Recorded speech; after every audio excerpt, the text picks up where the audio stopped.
Misteri dunia yang belum terungkai sehingga hari ini. Apa itu misteri? Misteri itu adalah sesuatu benda atau perkara yang sukar untuk difahami oleh manusia. Tajuk pada kali ini akan membongkar beberapa misteri yang ada di dunia. Jadi, adakah ia benar atau tidak? Mari kita rungkai bersama-sama. The Stonehenge.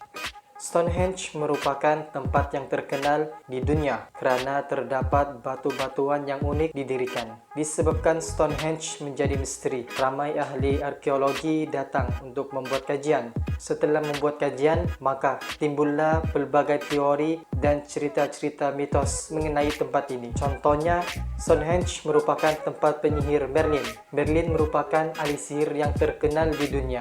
Selain itu, terdapat juga beberapa saintis mendakwa bahawa tempat ini dijadikan sebagai kuil untuk penyembahan dewa bumi purba. Selanjutnya, timbul spekulasi bahawa Stonehenge merupakan tempat daratan kapal UFO. Mereka juga turut mengatakan bahawa monumen ini dibangunkan oleh alien kerana mereka beranggapan bahawa mustahil manusia di masa lampau hidup dengan teknologi moden yang mampu untuk dirikan monumen sebesar dan merumitkan ini. Namun ini hanya teori dan spekulasi, oleh itu ia boleh menjadi benar ataupun sekadar imajinasi semata-mata. Monumen bersejarah ini terletak dengan Amisbury di Wiltshire, Inggris. Stonehenge dikatakan didirikan pada 3000 tahun sebelum Masehi sehingga 2000 tahun sebelum Masehi. Namun, untuk menentukan tahun didirikan monumen ini tetap menjadi perdebatan di kalangan ahli arkeologi. Sehingga ke hari ini ia kekal di situ dan menjadi tempat persinggahan pelancong-pelancong daripada negara luar.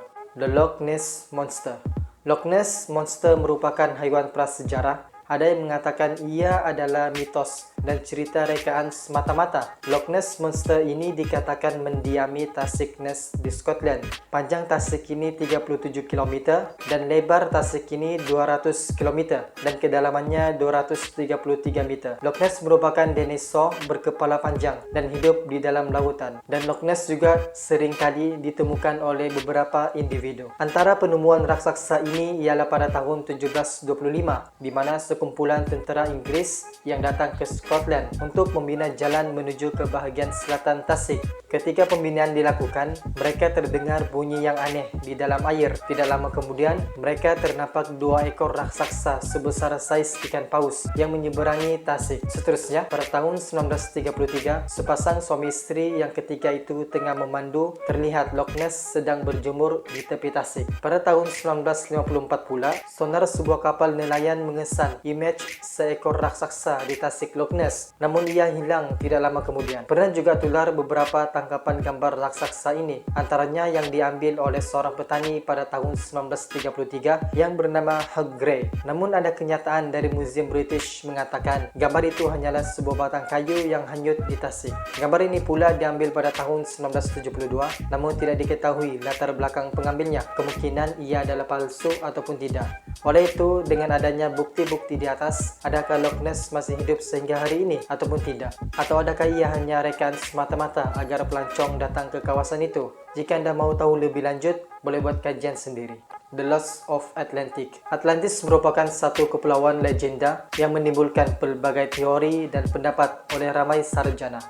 Antara teori yang terkenal yang dicetuskan oleh ahli falsafah Yunani yang terkenal, yaitu Plato. Dipendekkan cerita, dia mengatakan terdapat sebuah pulau yang didiami oleh penduduk Atlantis. Namun mereka mempunyai sifat bongkak dan sombong yang mengakibatkan kepulauan Atlantis ditenggelamkan beserta penduduknya oleh dewa yang mereka percayai. Namun ada beberapa pihak mengatakan bahawa cerita ataupun teori yang dibuat oleh Plato hanyalah sebuah kisah fiksyen yang hanyalah semata-mata ingin menghiburkan rakyat jelatannya. Pulau ini dikatakan wujud sebelum tamadun Mesir dan tamadun-tamadun yang lain. Sejak ratusan tahun yang lalu, ramai pengkaji cuba untuk mencari lokasi sebenar Atlantis. Namun keputusannya tidak memuaskan kerana sehingga ke hari ini tiada bukti arkeologi tentang kewujudan Pulau Atlantis yang sebenar.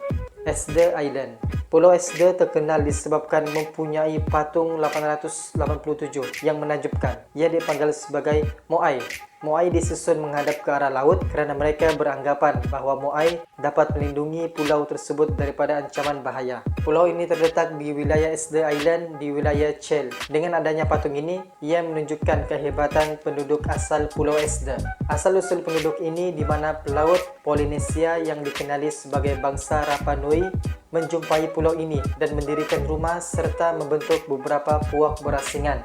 Pulau Esder ini terletak jauh dari kepulauan lain dan agak jauh juga dari tanah besar. Hal ini membuatkan mereka bergantung 100% dengan sumber daripada hutan, dan mereka juga bergantung dengan sumber kehidupan laut. Dikatakan asalnya populasi penduduk di pulau ini sekitar 15.000 orang, namun tidak lama kemudian disebabkan bertambahnya populasi penduduk di situ, sumber mereka berkurangan. Termasuklah pokok yang dijadikan kapal untuk menangkap ikan. Dengan berkurangnya sumber makanan, mereka mula memakan tikus, dan ada yang lebih dahsyat lagi apabila mereka mula memakan sesama mereka. Pada tahun 1722, sekumpulan pelajar Eropah mula menjumpai kepulauan ini. Pada ketika itu, jumlah penduduk di pulau ini jatuh kepada 2.000 sehingga 3.000 orang. Dikabarkan bahawa tidak ada satupun pokok yang ditemui berketinggian lebih dari 3 meter. Mereka merayu kepada pelajar Eropah tersebut untuk dibekalkan mereka kayu-kayu agar dapat membuat kapal untuk meninggalkan pulau dan mencari tanah baru. Namun keadaan menjadi lebih teruk lagi kerana pelajar-pelajar Eropah yang datang itu membawa penyakit baru kepada penduduk Esder. Direkodkan hanya 111 orang sahaja yang tinggal pada tahun 1877. Kini, Pulau Esder menjadi kawasan pelancongan yang terkenal dan ribuan pelancong datang ke tempat ini. Pada tahun 1995, UNESCO mengiktiraf Pulau Esder sebagai tapak warisan dunia. Rasanya itu saja daripada Musika IT. Musika IT akan sambung part kedua pada hari Isnin minggu hadapan. Oleh itu, jangan lupa untuk menontonnya. Terima kasih.